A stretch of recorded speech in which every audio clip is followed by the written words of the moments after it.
Hey there! In this video, I'll share with you how to write the formula for ionic compounds based on the position of the metals and nonmetals in the periodic table.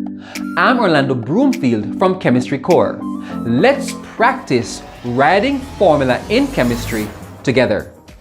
The best place to start is to determine if you're working with an ionic compound or a covalent compound. An ionic compound is formed between metals and nonmetals, whereas covalent compounds are formed with nonmetals. We also know that the metals are found on the left-hand side of the periodic table, and the nonmetals are found on the right-hand side. We'll start by writing the formula for some compounds in period 2 elements. We know that period 2 consists of the elements from lithium to neon. So our metals are lithium, beryllium, and boron, and the rest are our non-metals. We also know that the atoms of the elements in group 1 will form cations with a single positive charge. Those in group 2, 2+, those in group 3, 3+. Let's jump over to groups 5, 6, and 7, and the order is in the reverse.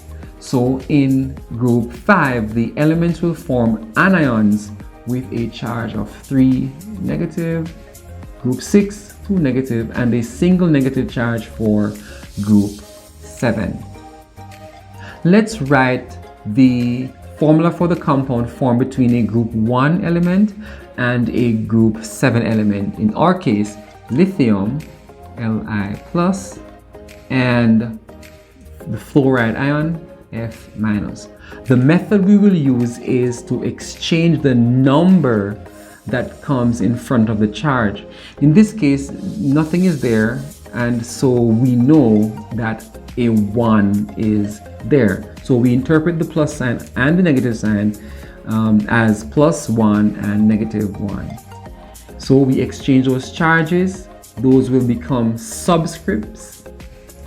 And the formula formed between the lithium cation and the fluoride anion is LiF.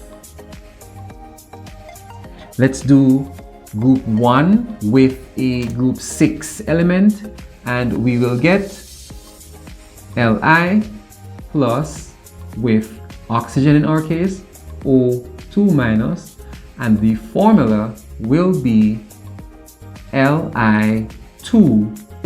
Why? Because we take the number for the charge and exchange those between the ions, and so a 2 will come here and a 1 there, and so that's where we get the formula from. Let's do lithium with a group 5 element, in this case the nitride anion. So 1 goes there and the 3 goes there, and the formula becomes Li3N.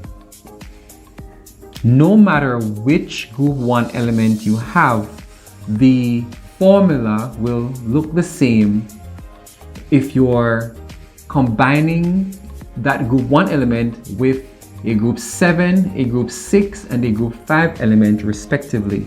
So those subscripts will be 1, 2, and 3. Let's continue the same pattern, but this time with a group 2 element combining with a group 7 element, in this case beryllium and the fluoride ion. So Be2+ and F- exchanging charges gives us BeF2.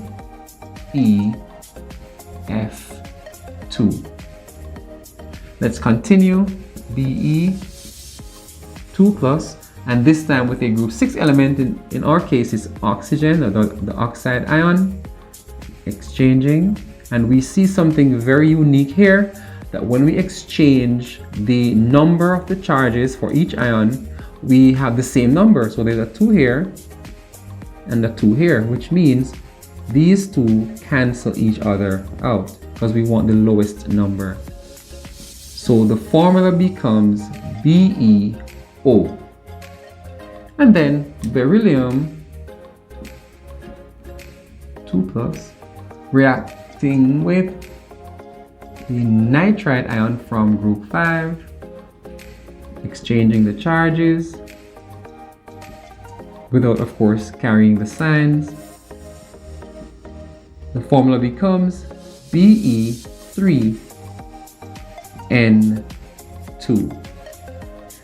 And following the same pattern, let's do a group 3 element with a group 7 element. In our case, boron 3+ with the fluoride ion F-. 3 goes over there and the 1 goes over there. Formula becomes Bf with a subscript 3. Then boron with oxygen, B3+, O2-. 3 from the boron goes over to the oxygen. The 2 from the oxygen goes over to the boron, and the formula becomes B2O3. And the last one between boron and the nitride ion. And we can already see that the charges have the same quantity, which is 3, and they will cancel each other out to make the formula Bn. Thank you for watching another video on solving problems in chemistry with Chemistry Core. If you were tuned in, you are now able to use information given by the position of metals and nonmetals in the periodic table in order to correctly write the formula for ionic compounds. Good luck on your exams, and I'll see you next time.